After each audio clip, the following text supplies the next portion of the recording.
Good day everyone, this is Nals ng Sadot, a day in my life as a content creator at age of 18.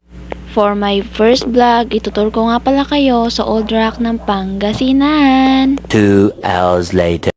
So ayun guys, pumunta nga pala kami sa entrance ng Old Rock Beach para makita ang kagandahan nito. Sinabihan ko nga talaga siya dyan na siya ang mag-video dahil nahihiya nga ako. Naaliw nga pala ako guys sa dining set na ito dahil napakaganda nga talaga. So ayun guys, naligo na nga ako sa mga oras na yan dahil naiinitan na nga ako. Dito nga pala guys, at tinitignan namin ang napakagandang view ng Old Rock Beach na ito. Okay na to.